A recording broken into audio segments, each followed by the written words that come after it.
Hello दोस्तों, मैं Sunil Sutar, accountant in Indian railway, आप सभी का अपने यूट्यूब चैनल एसएस क्लासेस पे स्वागत करता हूं। दोस्तों, आरआरबी ग्रुप डी 2019 के एग्ज़ाम 2022 में हुए, तो इनको पीवाईक्यू को अपने कर रहे हैं। तो आज 23 अगस्त 2022 की सेकंड शिफ्ट का एग्ज़ाम पढ़ेंगे। इससे पहले दोस्तों 22 अगस्त तक कंप्लीट शिफ्ट के एग्ज़ाम हो गए हैं।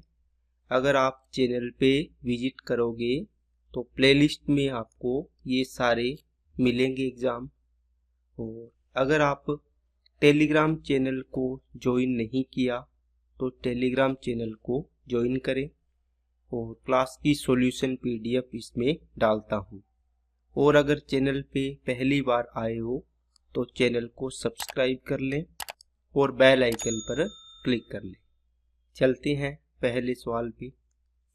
यदि 5 क्रमागत सम संख्याओं का एवरेज दे रखा है 10, इन 5 संख्याओं को आरोही क्रम में व्यवस्थित करने पर केंद्र में स्थित संख्या ज्ञात करें। दोस्तों, जब भी 3 संख्याएं दी हो, 5 संख्याएं दी हो, ठीक है, 7 संख्याएं दी हो, इस प्रकार 3, 6 और 1 7, तो इनमें आप देखोगे जो बीच की संख्या होती है, जैसे मान लो ये वाली है तो एवरेज होगा, इनमें भी बीच की संख्या एवरेज, इसमें भी बीच की संख्या एवरेज। अब हर कोई संख्याएं नहीं होगी जो एवरेज आप सीधा लिख पाओगे। कौन सी? जो संख्याएं, ये सभी संख्याएं क्या होनी चाहिए? एपी में होनी चाहिए, अरिथमेटिक प्रोग्रेशन में। जैसे 1 2 3 लगातार संख्याएं हो, सम संख्याएं हो, या कोई भी संख्या है जिसमें मान लो 4 6 फिर 10 16 22, मतलब इनका गैप सेम होना चाहिए। देखो, समझ में आई ना? इसको बोलते हैं अरिथमेटिक प्रोग्रेशन। तो 5 संख्याएं हैं तो दोस्तों बीच की संख्या क्या होगी? जो एवरेज है वही होगा। 2 संख्याएं एवरेज से आगे, 2 पीछे होगी। अब आपको पूछा है तो मिडल नंबर, तो मिडल कौन सी होगी? केंद्र की संख्या जो एवरेज है, तो आपका आंसर आ जाएगा 10। अगर 3 संख्याएं हैं तो ये वाली संख्या, 5 है तो बीच वाली संख्या, 7 है तो बीच वाली संख्या, ठीक है ना? क्योंकि सम संख्याएं थी इसलिए बीच की संख्या इनका क्या होगी? वैसे भी एवरेज आप बोल सकते हो, और इसने मिडल नंबर पूछा है तो यही आएगा। इससे पहले वाली 8, ये 6, ये 12, ये 14। देखो 6 तो 8 10 12 14, 2 का गैप चल रहा है। Okay, next. P Q R मिलकर व्यवसाय शुरू करते हैं। यह तय हुआ कि पी 6 महीने के लिए 25,000, क्यू 5 मंथ के लिए 44,000 और आर देगा यहाँ पे 3 मंथ के लिए 50,000 निवेश किया। 1,04,000 के कुल लाभ में से पी का हिस्सा बताना है आपको। देखो मेरे भाई, पी क्यू और आर, आपने क्या देखा? इसने लगाए 25,000, तो 3 जीरो कॉमन है, ये तो काट दो इन्वेस्टमेंट की। तो इसने लगाए होंगे 25,000 रुपये। कितने मंथ के लिए? 6 मंथ के लिए। इसने लगाए होंगे कितने? 44,000 रुपये। कितने मंथ के लिए? 5 मंथ के लिए।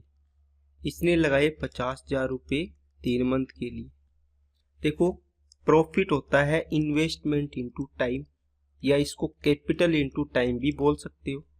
तो ये क्या आ जाएगा? प्रॉफिट का रेशियो आ गया, ठीक है। तो इसको काट दो, 5 से काटा 5 बार 5, और ये 5 से 10 बार। अब देखो 2 से कट रहा है क्या? 2 5 10, 2 से काटा 22, 2 से काटा 3, ये हो जाएगा 15, ये 22 और ये 15। तो इनको ऐड कर लो, 15 37 42 52, तो 52 हो गया। टोटल 1,04,000 रुपये के इक्वल हो गया प्रॉफिट। एक की वैल्यू कितनी आ जाएगी? 2,000।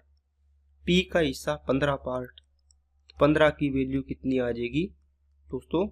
30,000 रुपये। तो आंसर हो जाएगा इसका ए ऑप्शन। नेक्स्ट, एक समबाहु त्रिभुज का एरिया दे रखा है, प्रत्येक भुजा की लंबाई।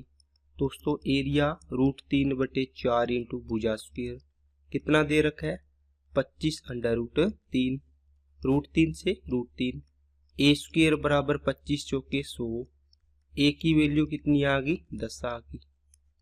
नेक्स्ट, ये दोस्तों काफी अच्छा सवाल है, ठीक है। देखो जब आप इसको वैल्यू पुट करके चेक करोगे कि मूल मान लो 4 मान लिया तो 4 दूनी 8 और 9 17 का वर्गमूल निकलेगा नहीं, ये नहीं होगा।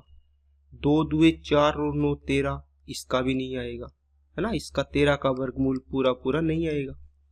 20 दूनी 40 और 9 49 का वर्गमूल ये आ सकता है, तो कितना आ जाएगा 49 का वर्गमूल प्लस x की वैल्यू 20, क्या बराबर 13 आ रहा है क्या, 20 और 7 ये आएगा 27 आएगा, इसके इक्वल नहीं आ रहा, तो ये नहीं हो सकता। इसमें 16 और 9 25 का वर्गमूल 5 और ये कितना हो जाएगा 8, तो ये 8 और 5 13 आ रहा है, क्या इससे भी आ रहा है, दूसरा भी आना चाहिए। फिर 6 दूनी 12 और 9 21, 21 का वर्गमूल नहीं आ रहा, तो ये नहीं आ रहा, तो इसका मतलब ये भी नहीं होगा। आप बोलोगे सर सारे ऑप्शन गलत है फिर, है ना, लेकिन दोस्तों ये अच्छा सवाल है, इसको बेसिक से सोल्व करना पड़ेगा।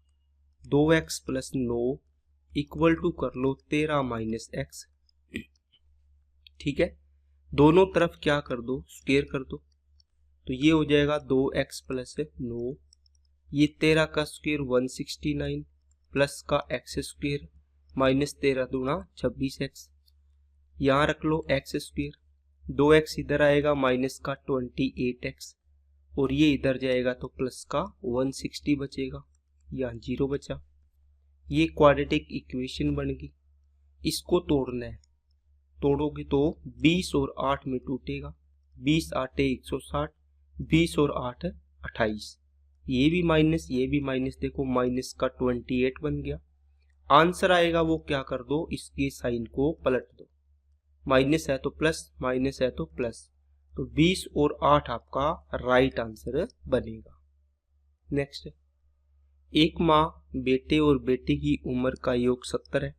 यदि माँ की उम्र बेटे से 3 गुनी है और बेटी अपने भाई से 5 वर्ष बड़ी है तो माँ की उम्र ज्ञात करें।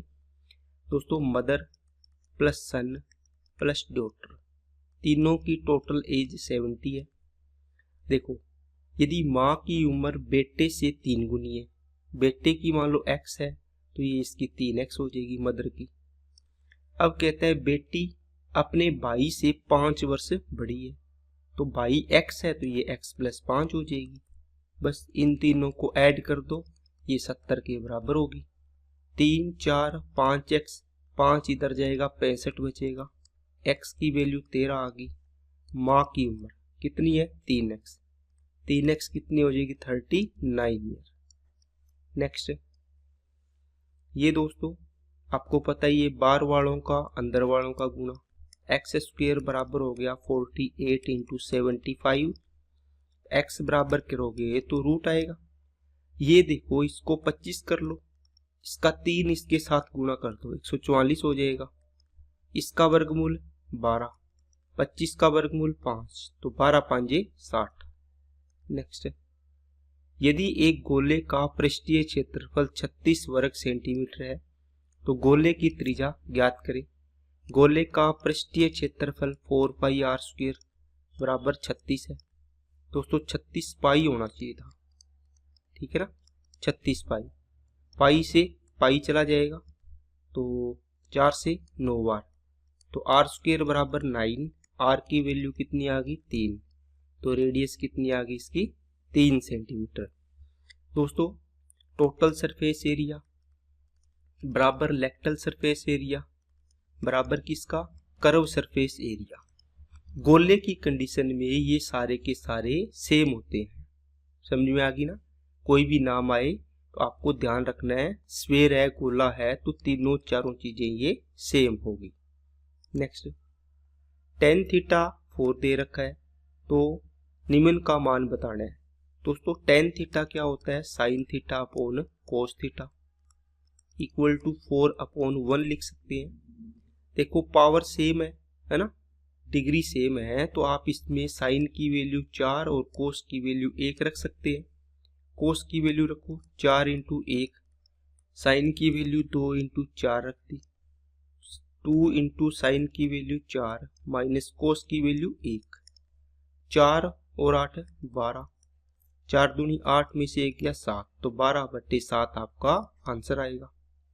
नेक्स्ट 4 का स्क्वायर है 16, ये कितना आ जाएगा 8, 4 इंटू ये 5 आ जाएगा, माइनस कितना 10।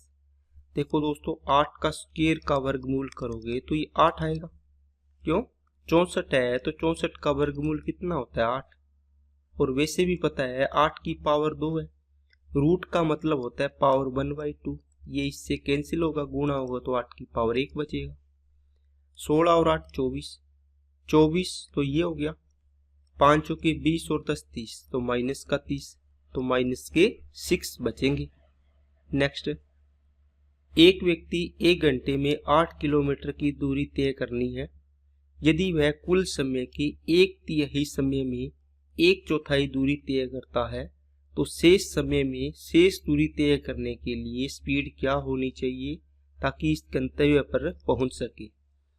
देखो दोस्तों, कोई भी व्यक्ति है 8 किलोमीटर की दूरी करनी थी इसको, और इसको बोला तेरे को सिर्फ 1 ही घंटा टाइम मिलेगा, ठीक है। इसने बोला वह कुल समय के 1/3, कुल समय कितना 1 घंटा, 1 घंटे के 1/3 समय में 1/3 घंटे हो गई टाइम, तो 1/4 दूरी करती, तो 8 का 1/4 डिस्टेंस कितनी हो जाएगी 2 किलोमीटर होगी, ये टाइम हो गया। अब यहां तक तो आ गया, ये मान लो सपोज करो ये बचा, तो टाइम कितना बचा इसके पास, कितना बचा, आप बोलो सर 1 घंटा कंप्लीट था, 1/3 यूज कर लिया, 2/3 बचेगा, 2/3 घंटे। और दूरी कितनी बची 8 थी, 2 चल दी तो 6 बची। अब कहते हैं स्पीड बताओ, तो दूरी 6, समय 2/3, ठीक है, तो ये स्पीड आ जाएगी 6/2, 3 ऊपर चला गया, इसको काट दिया, 3 तिया 9 किलोमीटर प्रति घंटा स्पीड आ गई आपकी।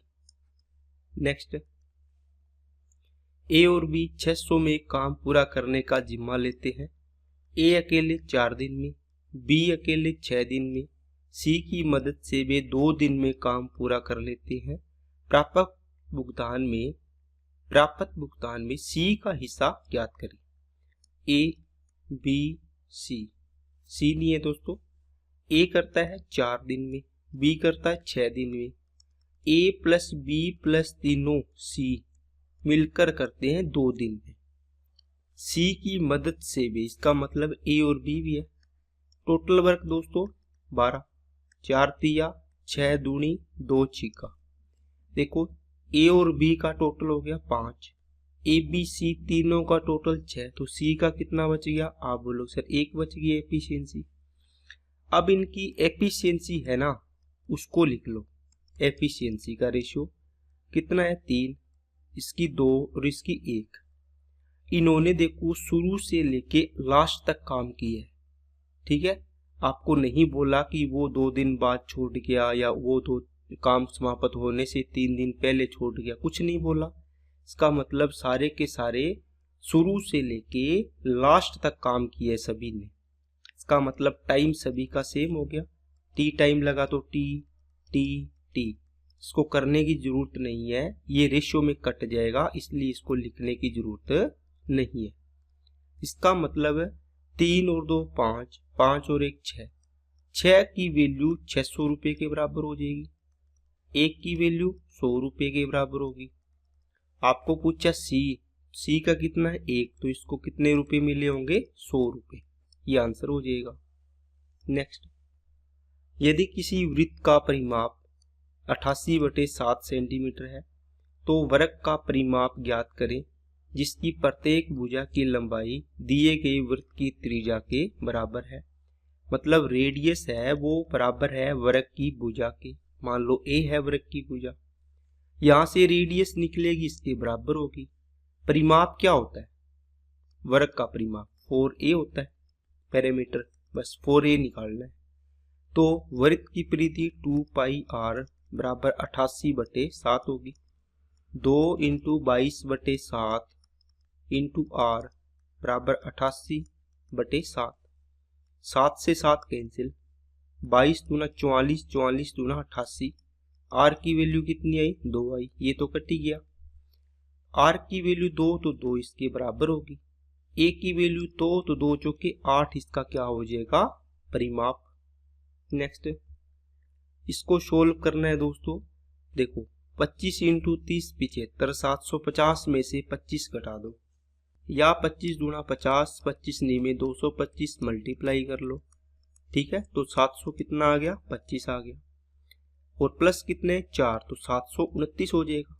डिवाइड बाई 25, इसका वर्गमूल ये 27 आ जाएगा, इसका वर्गमूल 5, तो 5 5 25, 2 5 चौके 20, तो 5.4 राइट आंसर हो जाएगा। नेक्स्ट, एक बेलन का वक्र पृष्ठीय क्षेत्रफल ज्ञात कीजिए जिसके आधार का व्यास 14 सेंटीमीटर, तो रेडियस 7 होगी, ऊंचाई कितनी? 24 है। तो दोस्तों बेलन का वक्र पृष्ठ का क्षेत्रफल क्या होता है? 2πRH। 2 × 22/7, r की वैल्यू 7, ऊंचाई 24, 7 से 7 कैंसिल, 22 दूना 44 × 24। ठीक है, 24 चौके 96, 6 9, और 24 चौके 96 और 9 105, 1056 आपका आंसर आएगा। नेक्स्ट, रानी की बहन की उम्र उसकी उम्र से 4 वर्ष अधिक है। यदि उसकी बहन की उम्र 28 वर्ष है तो रानी की उम्र ज्ञात करें। देखो एक तो है रानी की बहन की उम्र, इसकी एक सिस्टर है। ठीक है, बहन की उम्र मतलब रानी से 4 साल अधिक है, तो रानी की x है तो इसकी x प्लस 4 होगी। यदि उसकी बहन की उम्र 28 है मतलब x प्लस 4 बराबर कितना है? 28। इसकी उम्र 28 साल है, x बराबर कितना आ जाएगा? 24। इसका मतलब इसकी वैल्यू आ गई 24 साल। ये आंसर हो गया।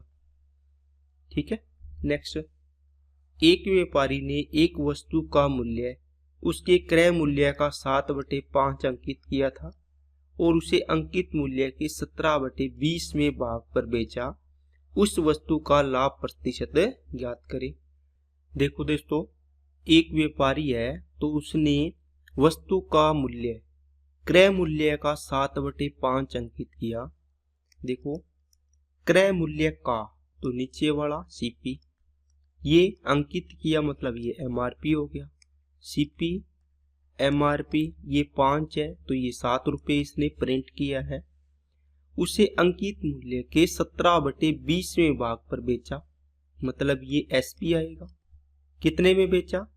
अंकित मूल्य के 17/20।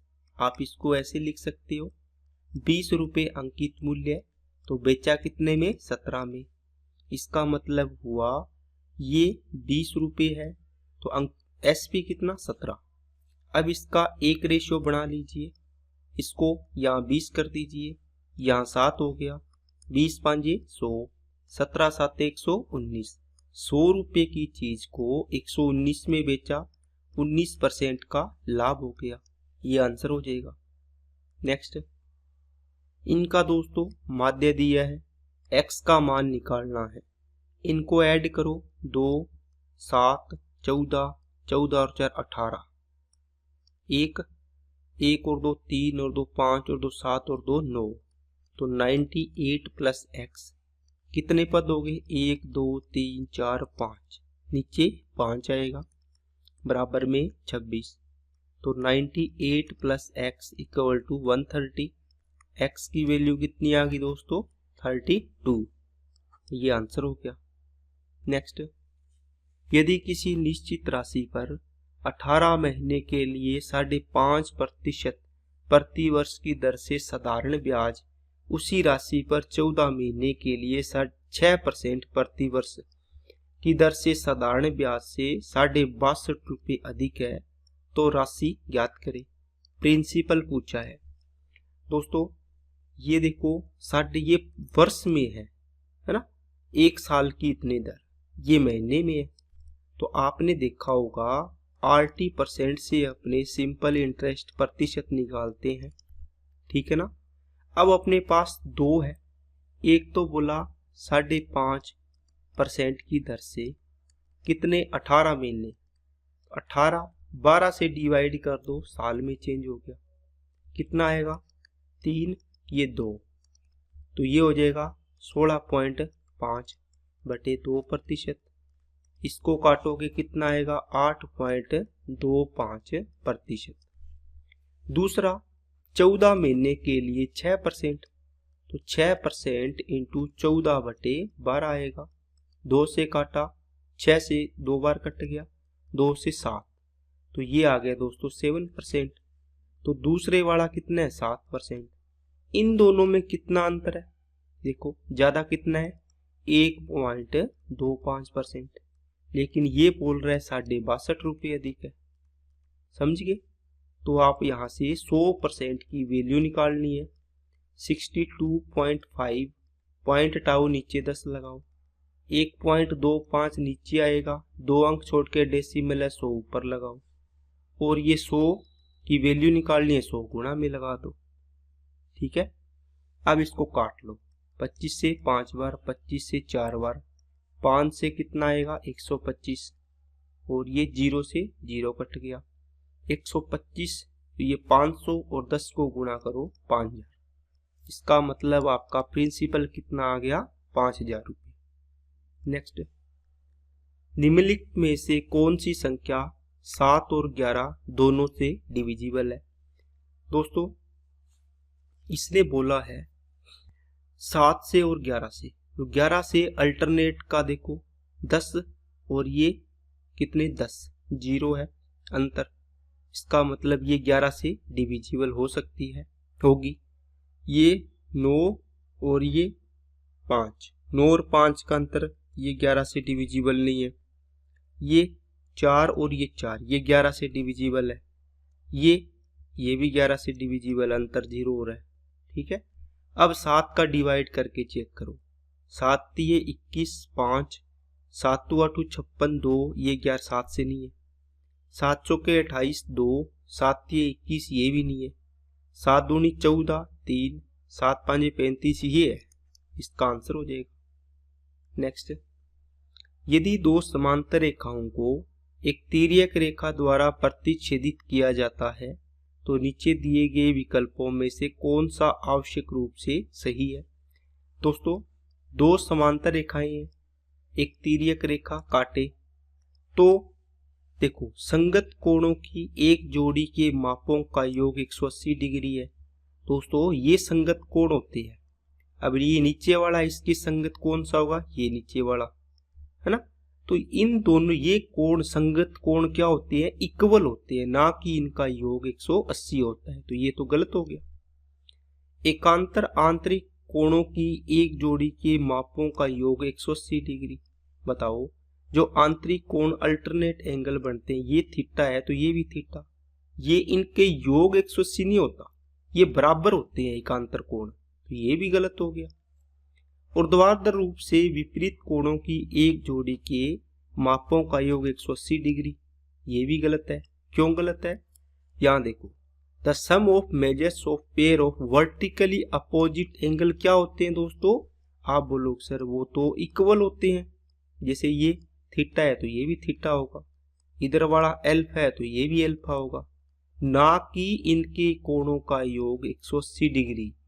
इन दोनों कोणों का योग 180 नहीं, ये इक्वल होते हैं, तो ये भी गलत हो गया। तिर्यक रेखा के एक ही तरफ आंतरिक कोणों की एक जोड़ी के मापों का योग 180 डिग्री, ये बात सही है। आपने देखा ये दो समांतर रेखाएं हैं, इनको एक तिर्यक रेखा काटे तो समांतर रेखाओं और तिर्यक रेखा की एक ही ओर बने ये कोण, इनका योग 180 डिग्री होता है। इधर वाली साइड के दोनों कोणों का योग भी 180 डिग्री होगा, तो ये बात इसकी सही है। नेक्स्ट, ये दोस्तों a की पावर 4 प्लस 1/a की पावर 4 बराबर 34 है। आपको क्या चाहिए, a की पावर 6 प्लस 1 अपॉन a की पावर 6। तो दोस्तों जब भी आपको देखो a की power n plus 1 upon a की पावर n बराबर मान लो a दिया कैपिटल, आपको a की power n/2 plus 1 upon a की पावर n/2 मतलब हाफ पावर में आ रहे हो, तो आप क्या करोगे, a प्लस 2 का वर्गमूल करोगे। ठीक है, इसमें आपको क्या होगे, a square plus 1 upon a square में जाओगे तो 34 और 2 36 का वर्गमूल कितना आ गया, 6 आ गया। अब आपको देखो 6 पावर चाहिए, इस पूरे का क्या करोगे, क्यूब करोगे, है ना। तो इसका क्यूब करना हो, जब भी आपने देखा a मान लो मैंने लिख दिया, कोई भी दिक्कत नहीं है, p प्लस 1 अपॉन p लिख दिया, मान लो 3 है। अगर मैं पूछूं p cube plus 1 upon p cube बताओ, आप क्या करते हो, 3 की क्यूब माइनस 3 इंटू 3 करते हो, या आप इसको 4 मान लो ताकि आपको कंफ्यूजन ना हो। ठीक है, कुछ भी मान लो, मैंने लिख दिया मान लो a है, a क्यूब माइनस 3a होगा। इसी प्रकार ये है, a स्क्वेयर मत पढ़ो इसको, p प्लस 1 अपॉन p है, इसका क्यूब करेंगे तो पावर 6 बनेगी, a की पावर 6 प्लस 1 अपॉन a की पावर 6 बराबर 6 का क्यूब माइनस 3 इंटू 6 बनेगा, 216 माइनस 18 तो 198 आपका आंसर आ जाएगा।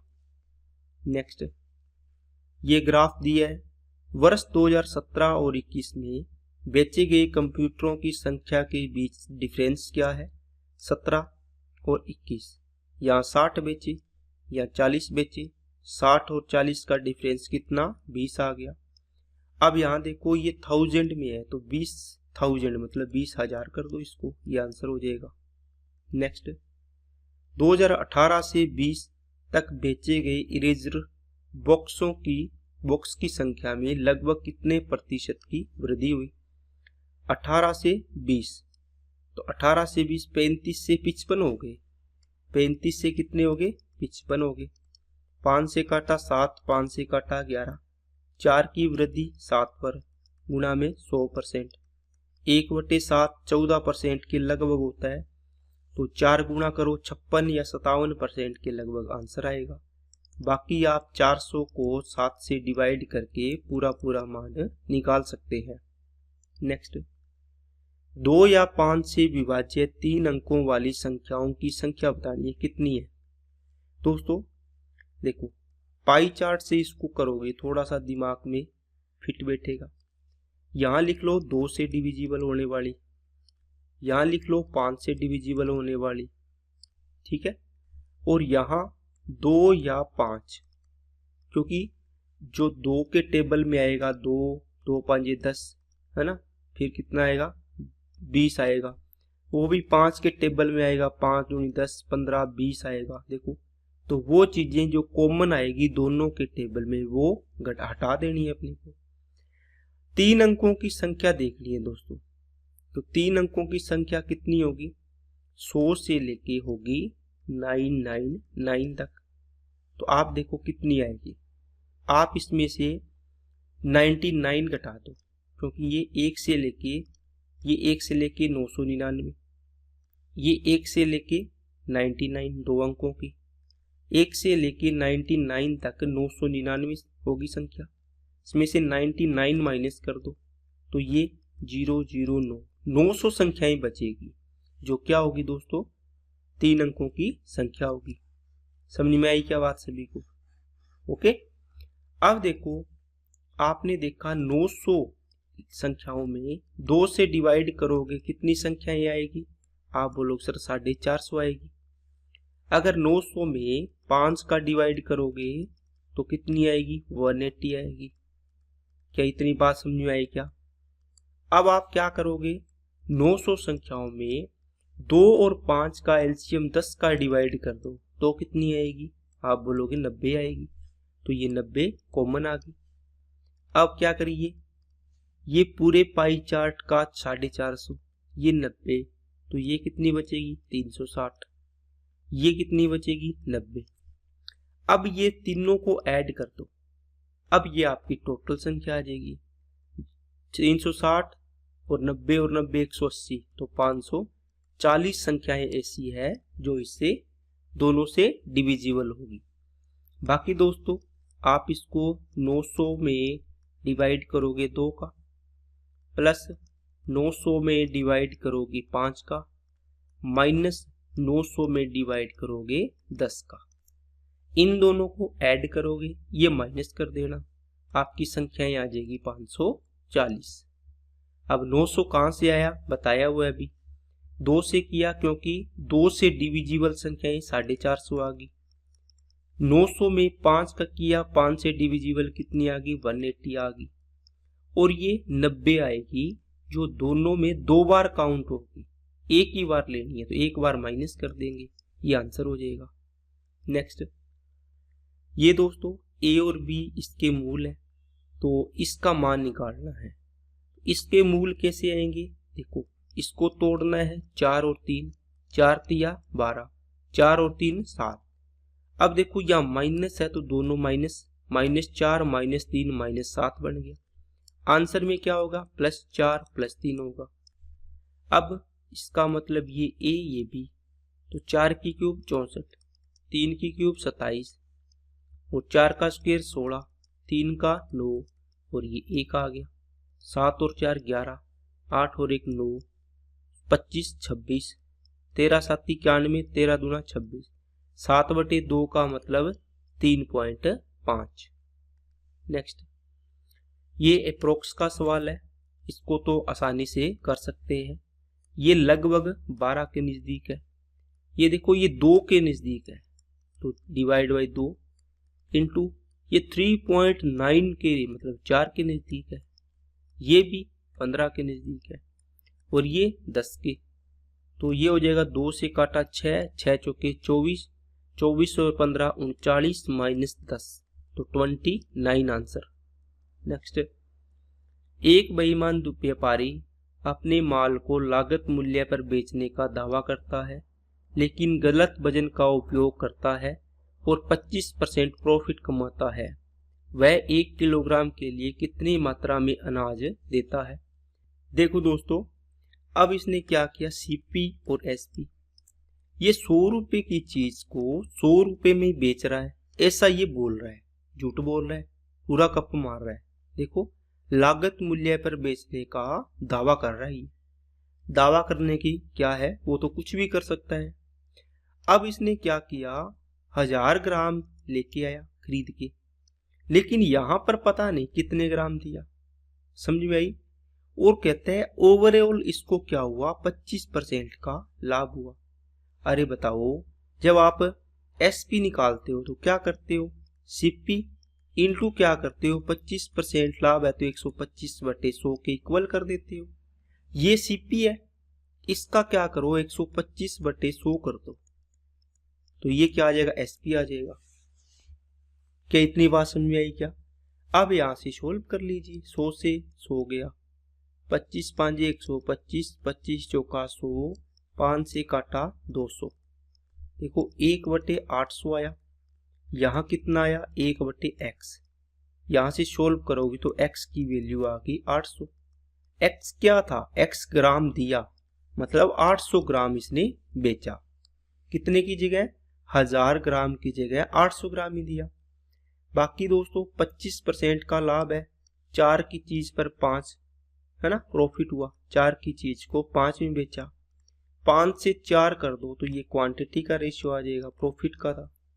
ओके, तो ये देखो 5 में लाया 1000 ग्राम, कितने गुना 200 गुना, 4 बेचा 200 गुना, मतलब 800 हो गया।